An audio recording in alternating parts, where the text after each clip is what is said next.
dream I know, deep up my feelings for you. Watch.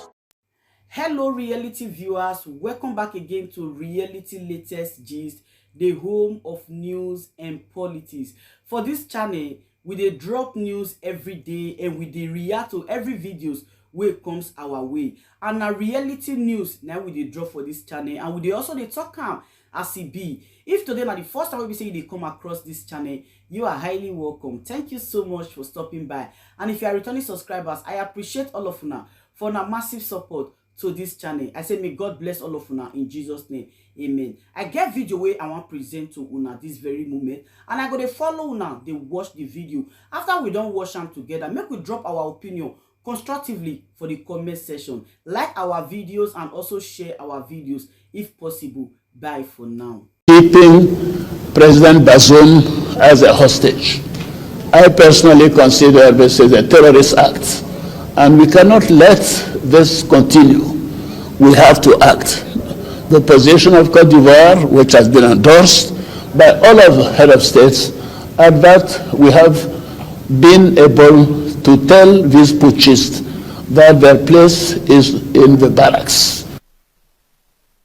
And upon arrival in his country's capital, Abidjan, the state television quoted President Ouattara as saying, and I quote, "The heads of state agreed to deploy troops from a number of countries, including Ivory Coast. Ivory Coast will provide a battalion and has made all financial arrangements for the operation if it is to last 3 months. Provisions will be made at the budgetary level so that our soldiers and officers who will participate in this operation do not lack anything. So Ivory Coast is ready. Ivory Coast will provide a battalion and has made all the financial arrangements. We are determined to install Bazoum in his position.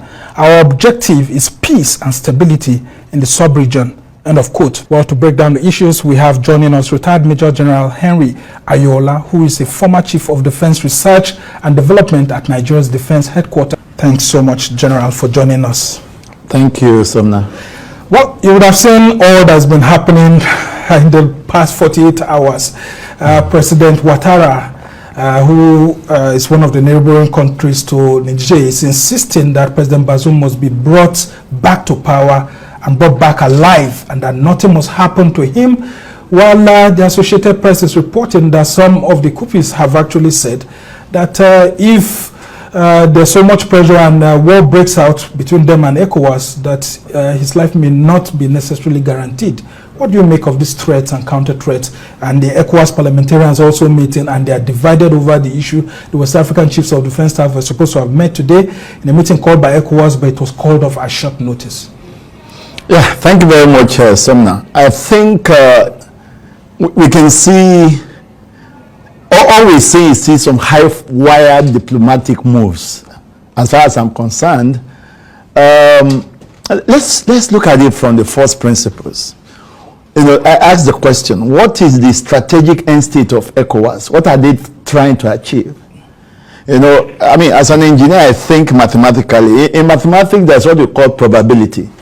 You do not talk of probability of an event that has had no previous performance before, or a previous occurrence of that event. You know, so we ask ourselves: the state of Guinea, Chad, okay, Mali, and Burkina Faso. These are the same state, and that's I call them fans of mutual admiration club. You know, and that's the state Niger is coming into. And you are telling us you want to restore. So what happened when these 4 previous ones happened? Was ECOWAS not around at the time? Were they able to revert those? Well, there were some sanctions against Mali. Sanctions, but not reversion. Burkina Faso. So the interest now is, why are we going to war with Niger? For me, it will be too ambitious for what President Ouattara is saying to achieve that. I think they need to set a more concise, precise, achievable, strategic end state. In which case, they are thinking of how quickly can a return to democratic practice in that country should be. So usually, I mean, when people plan coup, you come to this point is to say, look, What's your program for returning the nation back to constitutional processes and make it as short as possible? I think that's a more achievable and more feasible end state for me, because let it not look like the Russian invasion of Ukraine.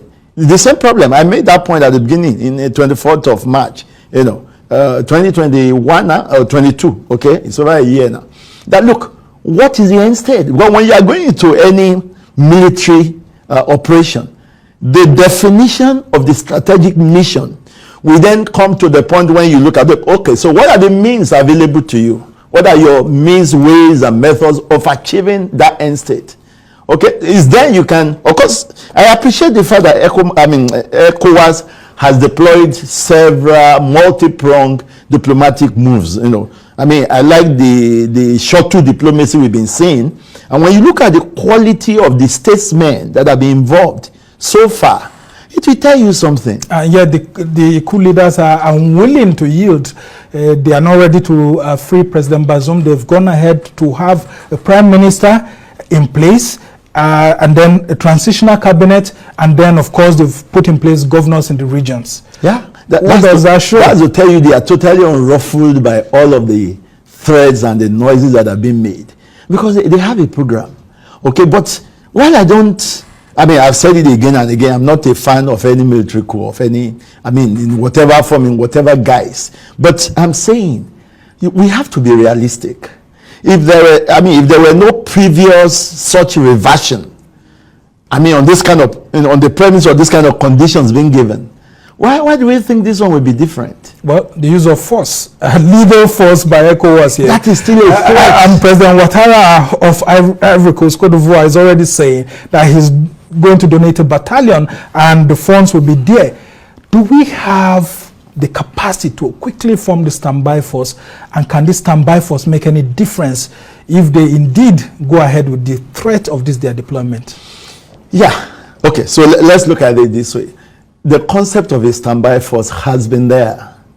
How many times have we activated it effectively to get a thing done? We know about ECOMOG, we know that about operation in Sierra Leone, and then of course the latest thing we can look back to is 2017 when Yahya Jammeh was forced to accept the result of the election.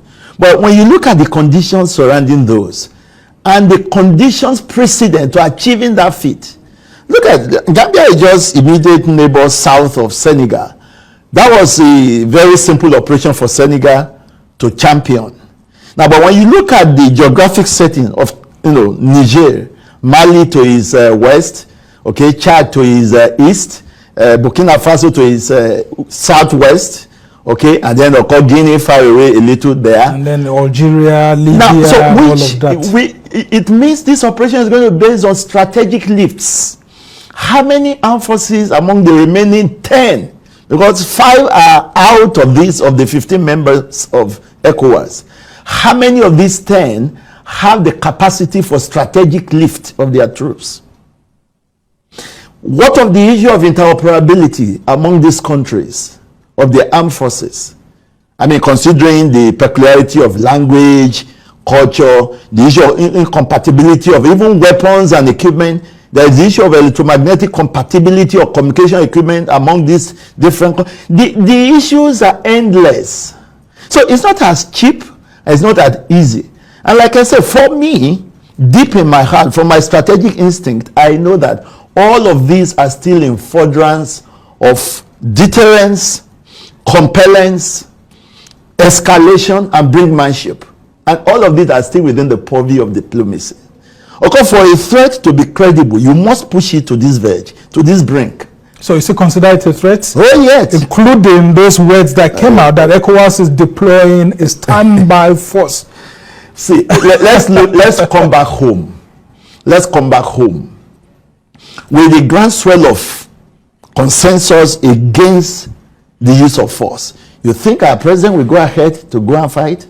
It's not possible. Well, he's the chairman of ECOWAS. He's chairman of, in fact, that's the only reason why we are this deeply involved. Ordinarily, if our president was not the chairman of ECOWAS, we won't be this deeply involved. And we need to separate that we need to separate that these old decisions are ECOWAS decisions, not Nigerian decisions, not President Bola Tinubu's decision. I mean, so far, what we have, that this is a listening government.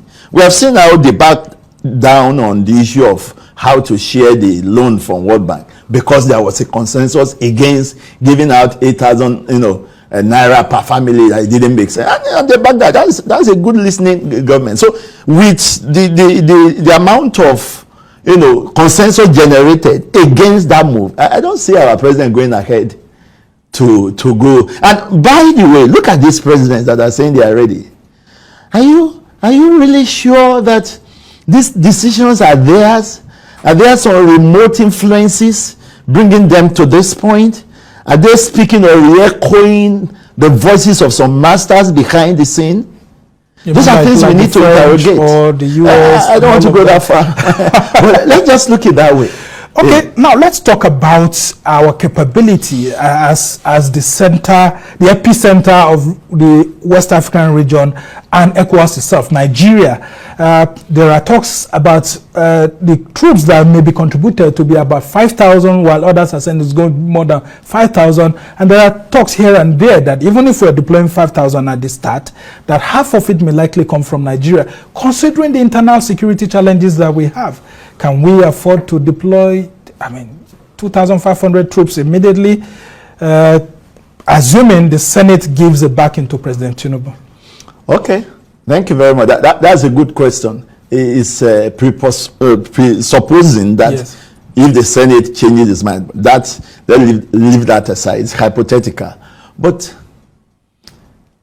with the engagements of our armed forces currently, to say that our armed forces have been overstretched is an understatement. Okay, so,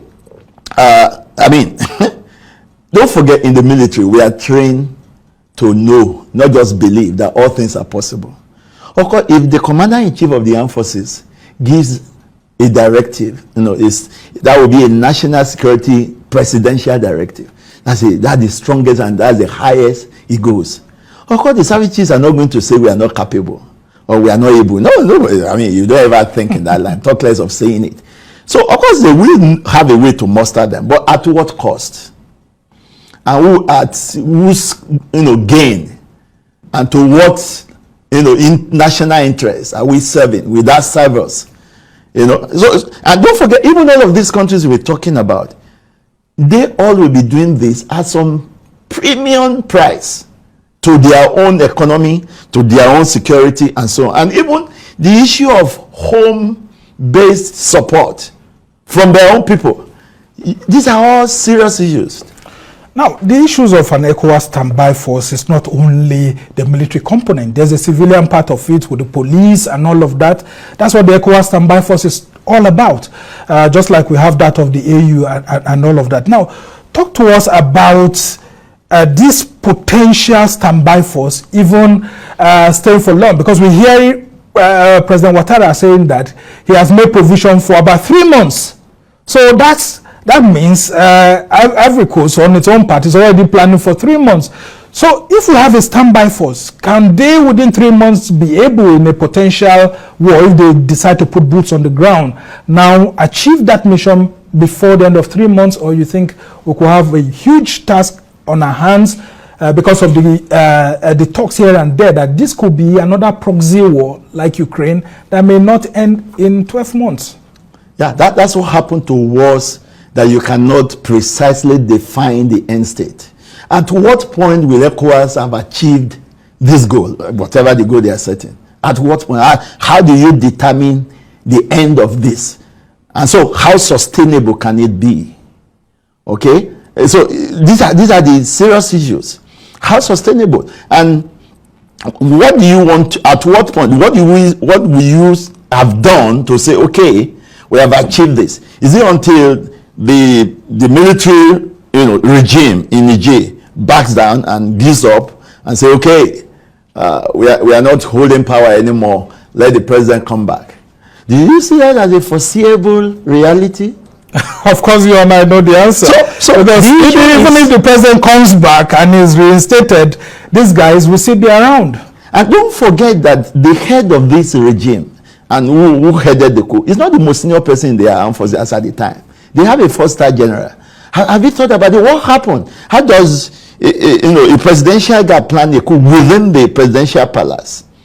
And there was no resistance. Initially, we were not sure whether the higher command of their military will accept it, but we saw the way they succumbed to quietly. it. Now, there's something still brooding, and that's an area to actually exploit and try to interrogate further. And there are some further diplomatic moves we can make through that, to get the people to break their resolve, rather than talking of use of force. If I want to put it graphically, a war against Niger for Nigeria is like a civil war. It's like fighting ourselves. That's putting it graphically. That's why you know that it's a no-go area. Can we afford this war? And so when you look at it that way, these guys are trained officers. They are generals involved.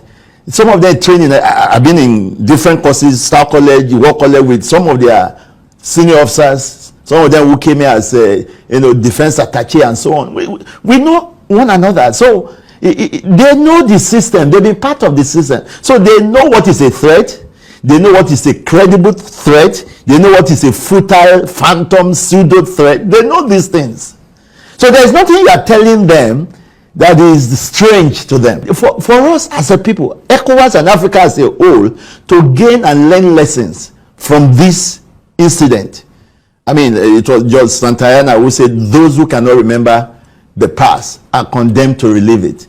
Now, this thing goes beyond coup. We should be asking ourselves, what were the causes? What were the conditions precedent that fueled this coup? Okay? Like it has happened in those other countries. What are our leaders, the African, civilian leaders, because we really are not practicing democracy, the African civilian leaders, what are they doing wrong that are creating the leverage for the military to even be thinking of a state back? What can we do to correct those issues? Now, for the external influences, what is the state of their relationship with this Francophone country?